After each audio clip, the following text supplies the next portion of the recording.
수요일에 배우신 여러분들 잘 오셨습니다. 우리 하나님의 위로로 옆 사람이 위로받을 수 있도록 우리 축복하면 좋겠습니다. 하나님이 당신과 함께 계십니다. 우리 위로하겠습니다.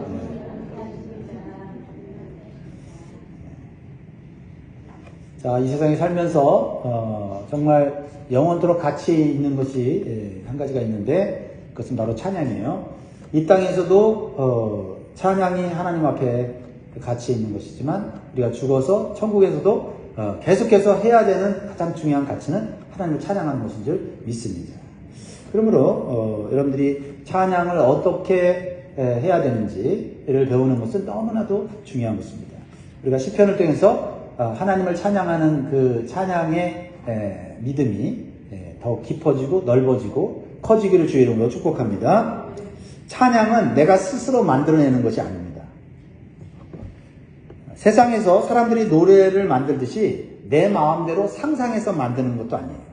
하나님 이런 분이실까요? 이런 분이실 거야 하고 노래를 만들거나 가사를 만드는 게 아니라는 거예요. 내가 멋진 하나님을 표현을 해서 찬양을 만들어야지. 어쨌든 하나님 기분 좋게 하면 되잖아. 이런 것이 찬양이 아니라는 거예요. 세상에 우상신을 만들듯이 신화를, 정말 감동적인 신화를 만들어서 하나님을 높이는 것이 아니다라는 겁니다. 우리가 믿는 하나님은 이미 찬양받으실 만한 성품과 능력과 주권을 갖고 계세요. 그것을 우리의 삶 속에서 경험하고 깨달은 것을 찬양하는 거예요. 만들어내는 거 아니고 상상하는 것 아니고 하나님 그냥 기분 좋게 하려고 내가 창조해내는 게 찬양이 아니라는 거예요. 찬양은 이미 하나님께서 우리의 삶 속에서 행하시는 일들을 우리가 경험하고 그대로 그분을 찬양하면 되는 거예요. 그럴 때 하나님이 영광 받으시는 거예요. 그래서 찬양은 하나님의 하신 일에 대해서 올바로 반응하는 것이 찬양인 거예요. 하나님이 어떤 일을 행하시고 하나님이 우리에게 어떤 역사를 이룰 때 우리가 그것을 올바로 반응하는 것이 찬양이다. 그래서 하나님에 대한 올바른 반응 한 가지를 딱 얘기하라고 하면요. 그것은 바로 감사예요. 하나님이 우리에게 행하신 것을 느끼죠. 하나님의 행하신 걸 보죠. 하나님의 행하신 걸 들으면 우리가 어떠한 반응이 나오냐면 하나님 감사합니다. 이렇게 나온다는 거죠. 자, 그래서 7절 보세요. 이 시편 기자는 어떻게 우리에게 찬양을 가르쳐줍니까? 감사함으로 여호와께 노래하며 수금으로 하나님께 찬양할지어다. 근데 여기서 보면 감사라고 하는 것은 뭐냐면 하나님의 특성, 즉 하나님의 성품과 하나님의 사역에 대한 고백으로 하는 것이 감사라는 거예요. 원어의 뜻이 그렇습니다.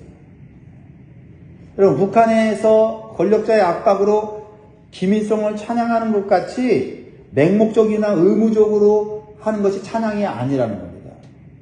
여러분, 북한에서 김일성 찬양하는 거 그거 말도 안 되는 일을 꾸며내서 높이잖아요. 그렇죠? 한 가지 기억나는데 솔방울로 총알을 만드시고 솔방울로 총알을 만들어 이런 노래들이 있더라고요. 그러니까 없는 얘기예요. 하지도 않은 거를 갖다가 높여서 칭찬을 만드는 거예요. 찬양하는 거예요. 이게 찬양이 아니다는 거예요. 하나님께서 행하신 일을 우리는 들으면 우리는 입을 벌려 놀래서 감동받아서 찬양할 수밖에 없는 거예요. 그냥 반응이죠. 이 반응 자체가 하나님에 대한 반응. 하나님을 제대로 만나고 경험하면 그 반응이 있는데 놀라고 감사하게 된다 이 말이에요. 그리고 맹목적이나 의무적으로 행위 아니라 찬양하고 싶어서 나도 모르게 안다니 난다. 하나님 감사합니다. 대단하십니다. 정말. 그래서 이 7절에 노래한다는 이 단어의 원어는 애누라는 단어인데 대답한다라는 거예요. 대답한다. 찬양은 하나님이 하신 위대한 일에 대답하는 거예요. 화답하는 거예요. 하나님이 내 삶에 어떤 기적을 베풀어 주시면 우와 역시 하나님 이렇게 대답하고 화답하는 거예요. 정말 불가능하고 안 되는 일인데 기도했더니 하나님께서 정말 생각지 않은 방법으로 그 문제를 해결해 주셨어요. 그랬을 때 하나님 감사합니다. 그러면서 회개하게 돼. 또 하나님 의지하지 못한 거 죄송해요. 의심했던 거 죄송해요. 이러면서 회개하면서 하나님 이제는 하나님 뜻대로 하나님 말씀대로 살게요. 결단하는 것이 찬양이 될 말이에요. 그러니까 우리가 하나님을 알면 알수록 우리의 믿음은 더 커지고 삶에는 기쁨과 감사가 넘치게 되어 찬양을 할 수밖에 없게 된다. 하나님을 상상해서 이런 하나님이면 좋겠다. 이런 하나님이면 내가 행복할 때. 그게 아니라 하나님 자체를 제대로 만나면 상상하지 않아도 돼. 상상 그 이상의 하나님의 능력과 우리를 향한 은혜가 우리 안에 경험되어진다는 거예요. 자, 그러면 이 시편 기자가 구체적으로 하나님에 대해서 깨닫고 찬양하는 것이 무엇입니까? 자, 첫 번째는요. 하나님은 말씀으로 세상을 창조하셨기 때문에 말씀만으로 자연 만물을 다스리고 계시다는 거예요. 말씀만으로 세상을 다스리는 것, 자연 만물을 다스리는 걸 보면서 이 시편 기자는 하나님을 찬양하는 거예요. 자, 우리는 무엇을 관리하거나 통제한다고 하면 말로는 안 돼요. 말로 통제되는 게 거의 없어요. 그렇죠? 우리의 말에는 능력이 부족합니다. 그래서 몸을 움직여야 돼요. 힘을 써야 돼요. 꾸준한 노력을 해야 작은 것 하나도 관리가 되는 거예요. 집 앞에 있는 정원도 꽃들아, 나무들아, 이렇게 자라라. 이게 말로 해서 안 돼요. 우리 몸이 가야 돼요. 바라만 보고 있으면 어떻게 돼요? 잡초들이 나오고, 꽃들이 시들고, 그렇죠? 우리는 그래요.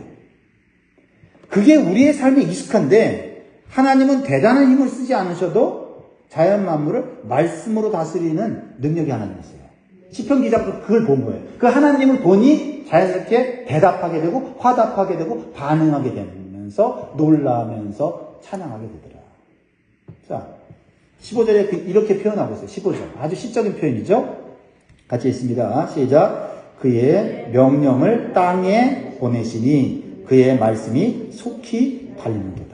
시편 기자가 영적으로 본 것을 이렇게 아주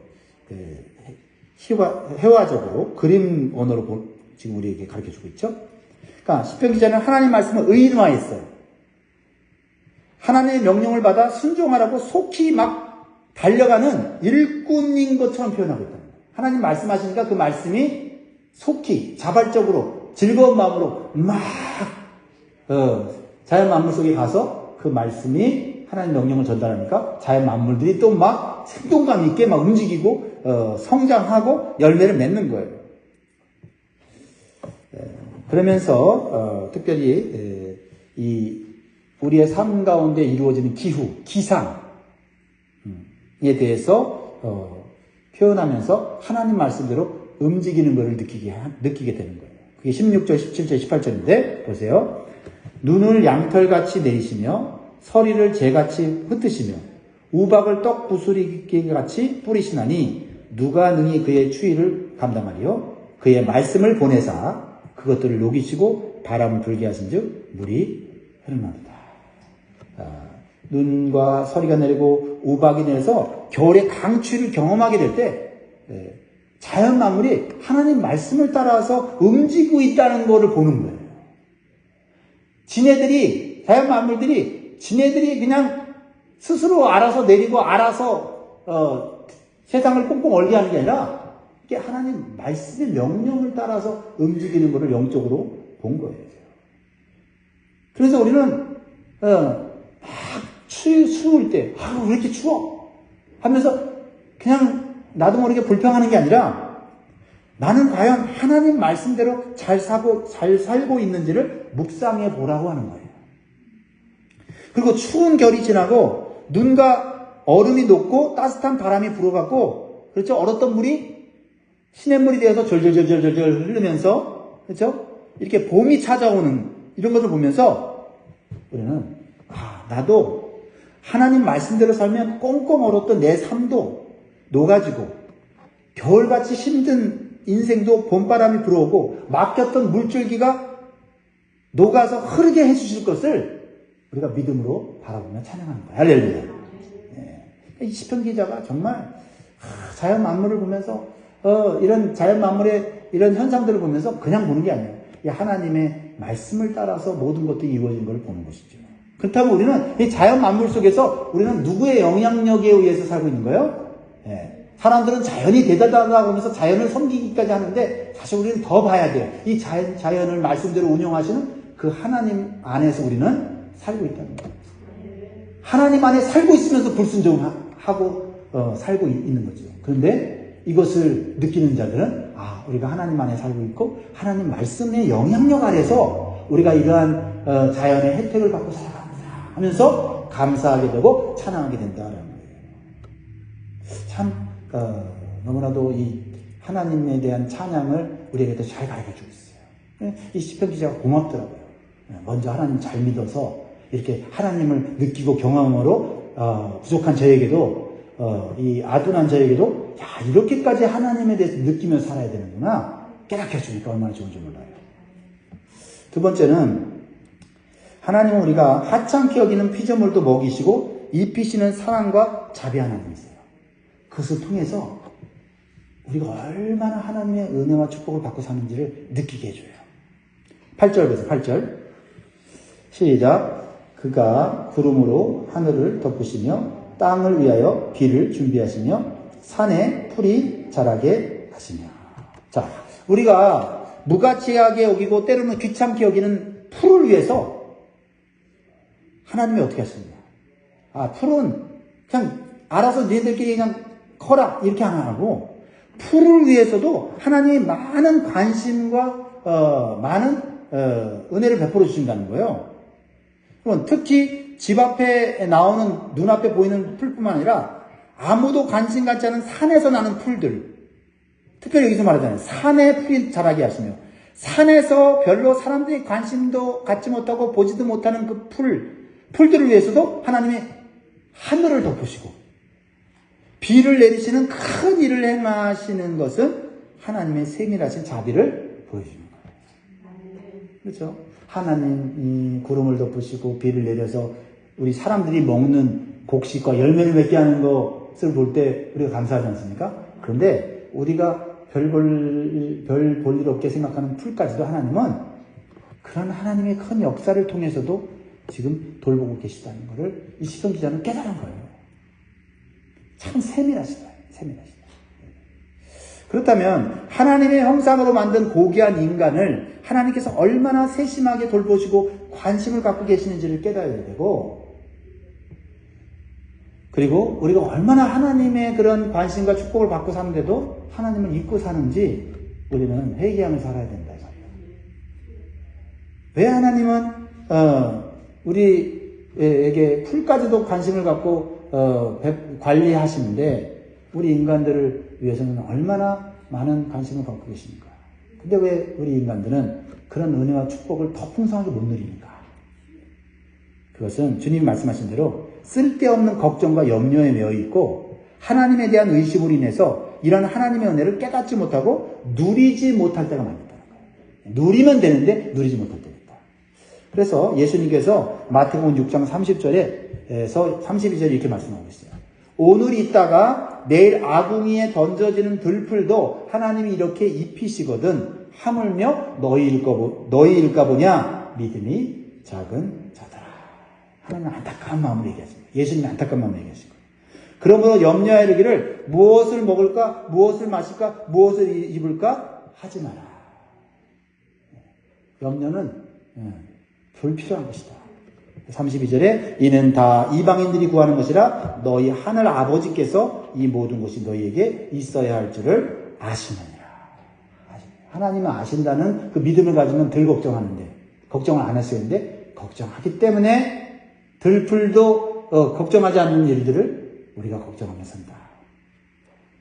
자, 그리고 또 사람들이 불길하다고 싫어한 까마귀조차도 하나님은 먹이시는 분이다라고 말하고 있어요. 9절 보세요. 9절. 들짐승과 우는 까마귀 새끼에게 먹을 것을 주신도다. 여러분, 가축이야 사람들이 막 열심히 키워서 뭐 애완용으로 쓰기도 하고 뭐 잡아먹기도 하지만은 그래서 뭐 먹을 걸 주잖아요. 정성껏. 들짐승들 뭐 여러분들 신경 씁니까? 네. 그 들짐승들을 다 다 먹이신다. 그리고 우는 까마귀에게 먹을 거 주신다. 까마귀 새끼가 왜 우고 있어요? 배고파서 우죠. 새들은 본능적으로 배고프면 울어요. 그런데 이렇게 하나님은 까마귀 새끼가 울면서 밥 달라고 간절히 구할 때 하나님은 그것을 귀담아 듣고 계시다는 거예요. 그것까지도 까마귀 새끼가 우는 것까지도 관여하신다. 하물며 눈물로 간절히 구하는 성도의 기도를 왜 하나님이 듣지 못하시겠는가? 하나님 우리의 기도를 들으신다. 얼마나 감사하냐 찬송하는 거예요. 그래서 마태복음 7장 11절에 예수님 말씀하셨죠. 너희가 악한 자라도 좋은 것으로 자식에게 줄 알거든 하물며 하늘에 계신 너희 아버지께서 구하는 자에게 좋은 것으로 주시지 않겠느냐. 가만 새끼도 본능적으로 울면서 자기 필요를 하나님께 구한다면 우리는 하나님께 아니 아버지께 구하는 것이 마땅치 않냐. 그리고 그 아버지가 좋은 걸 주지 않겠냐. 그러므로 미물인 까마귀 새끼의 울음에도 반응하신 하나님께 우리는 더욱더 기도하며 감사하며 찬양하며 살아야 될 줄 믿습니다. 그런데 우리 인간은 하나님보다는 사람의 힘이나 군사력을 더 경제력을 더 의지할 때가 많이 있다라는 겁니다. 이러한 모습은 하나님을 결코 기쁘시게 못한다는 거예요. 자 10절 여호와는 말의 힘이 세다 하여 기뻐하지 아니하시며 사람의 다리가 억세다 하여 기뻐하지 아니하시고. 말의 힘은 군사력을 의미하죠. 오늘날은 각종 무기가 많아서 대단한 엄청난 이 첨단 무기가 많아서 말의 힘이라는 게 대단하지 않다고 생각하지만 이 고대 시대는 말의 힘 이게 마병이잖아요. 마병. 이 말의 힘이 군사력이에요. 이 군사력을 얼마나 가졌느냐에 따라서 강대국이 되기도 하고 약소국이 되기도 하는 거예요. 그러니까 눈에 보이기에는 이 군사력에 의해서 세상이 돌아가는 것 같지만은 사실은 그렇지 않다는 걸 보여주는 거예요. 사람의 다리가 억세다고 하는 것은 이것은 사람의 어떤 군사적인 능력을 말해요. 그래서 다른 이 성경에는 이 사람의 다리가 굳세다고 하는 억세다고 하는 걸 대장부라고 표현했거든요. 대장부와 같은 장군과 같은 어떤 영웅과 같은 이런 사람들이 있어요. 그러니까 사람들에게 어떤 어떤 지도력과 어떤 그 힘을 보여주는 그런 대단한 사람들이 있거든요. 그런데 하나님께서 그런 모든 것들을 주셨다는 거예요. 그런데 하나님이 인간에게 여러 가지 힘과 능력을 주신 것은 하나님을 기쁘시게 하기 위해서 사용하라고 준 거지 하나님보다 더 의지하라고 준 것이 아니라는 거예요. 이게 굉장히 중요합니다. 이렇게 하나님이 아는 다른 힘이나 능력을 의지하는 것을 하나님은 기뻐하지 않았다. 오히려 하나님은 아닌 다른 것을 의지할 때 망하는 길로 가게 된다라는 것을 우리는 기억해야 된다. 그리고 우리 인생에게 하나님 많은 걸 주셨어요.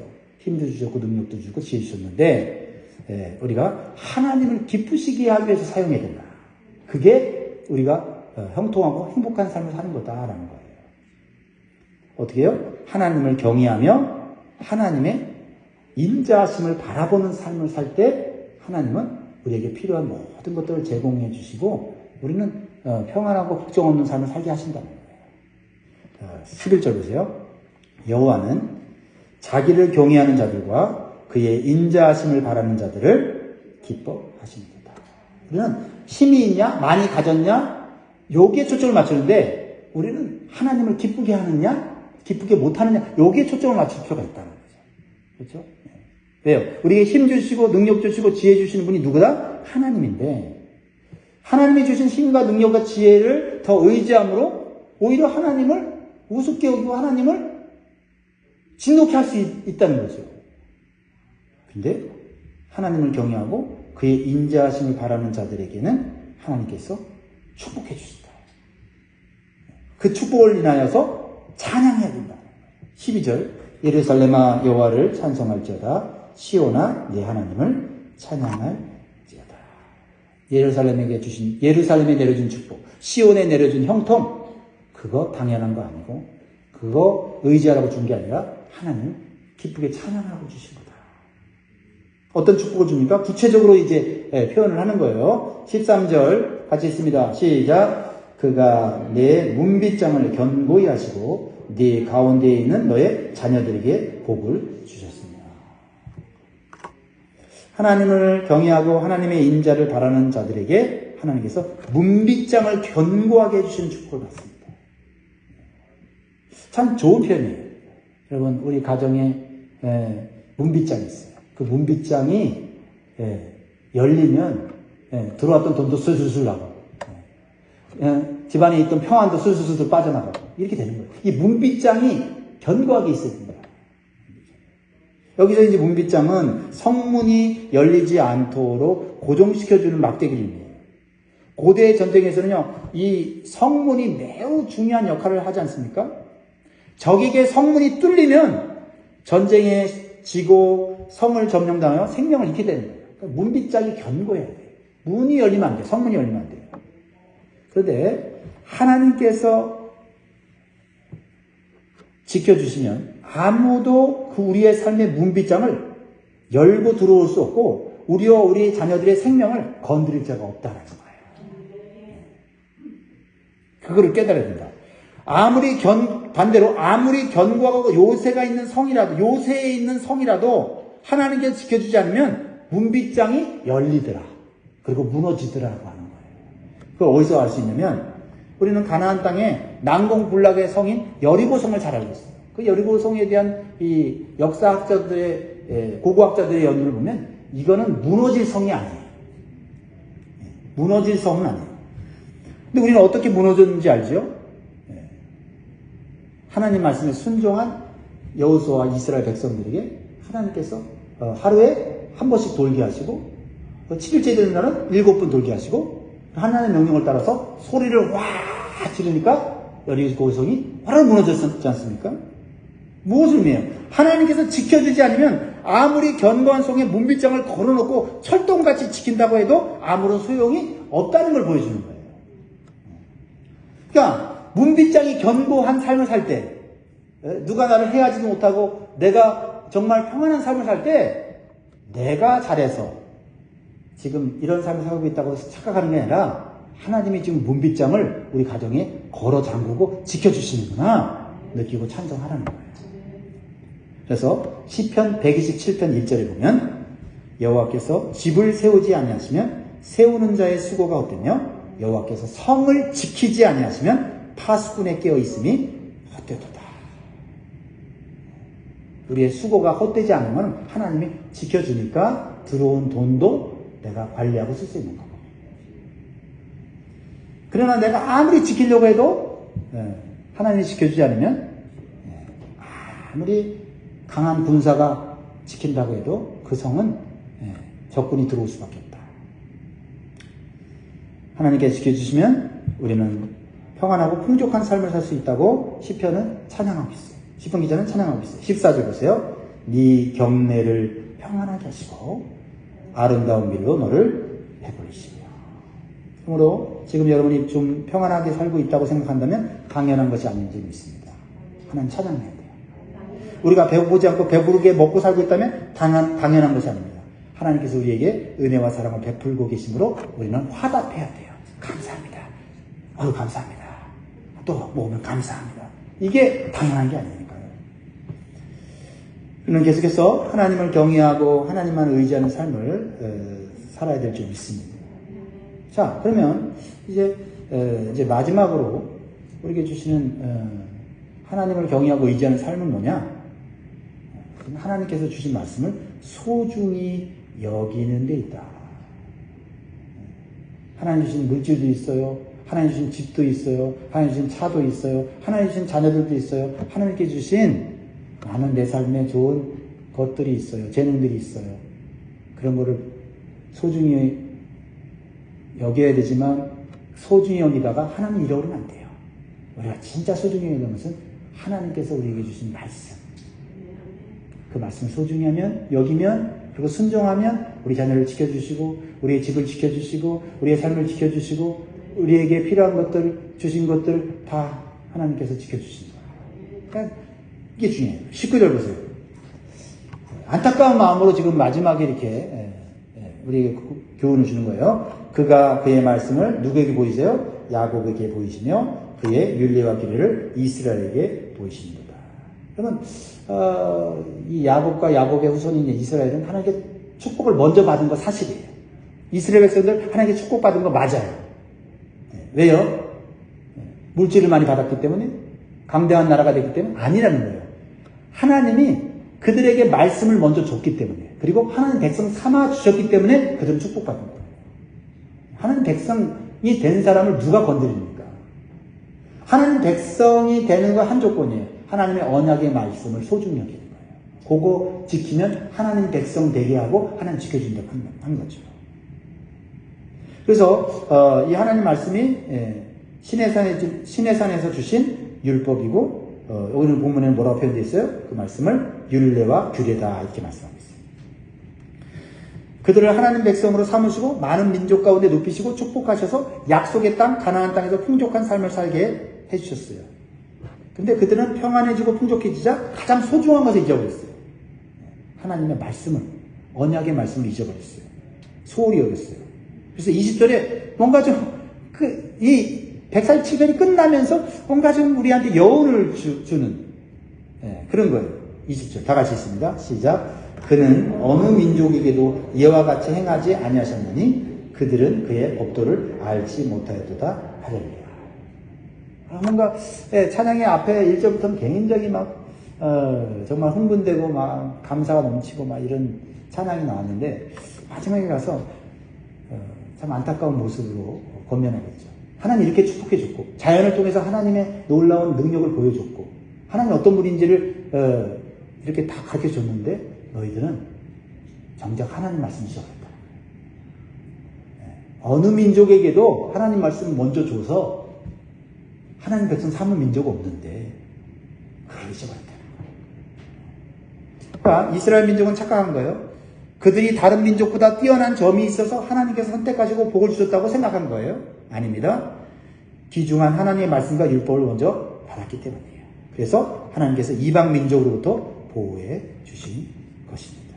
그리고 하나님께서 다른 민족보다 그들을 높이신 것은 하나님의 어떤 분이신지를 알려주라고 사명을 준 거거든요. 하나님 말씀 지키고 순종해서 복받는 모습을 다른 이방 민족들이 보고 하나님 계시네? 우리가 믿는 우상 가짜네? 하고 하나님께 돌아오라고 하는 사명을 주려고 하나님이 이스라엘에게 복을 줬는데 복에만 관심이 있지 하나님이 주신 말씀과 사명에 관심이 없었다 이 말이에요.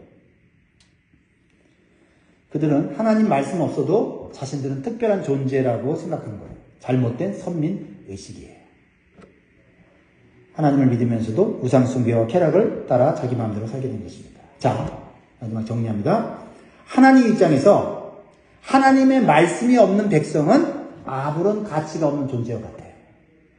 아무리 못나고 부족하고 연약해도 하나님 말씀을 소중히 여기면 하나님은 그 사람을 가치 있게 여기십니다. 그러니까 여러분 외적인 거를 꾸미려고 하지 말고 여러분 내적으로 하나님 말씀을 집어넣으려고 하면 여러분 소중한 존재가 되는 거겠습니다. 호세아 4장 6절에 내 백성이 지식이 없음으로 망하는다. 네가 지식을 버렸으니 나도 너를 버려 내 제사장이 되지 못하게 할 것이요 네가 내 하나님의 율법을 잊었으니 나도 네 자녀들을 잊어버리리라. 얼마나 안타깝습니까? 말씀 맺겠습니다. 이제 우리는 무엇을 깨달아야 됩니까? 하나님 말씀을 소중히 여기는 사람이 복이 있는 사람이다. 우리는 하나님이 우리의 삶 가운데 행하신 일들에 반응하면서 하나님 앞에 감사하고 찬송하면서 살아야 하겠습니다. 기도하겠습니다.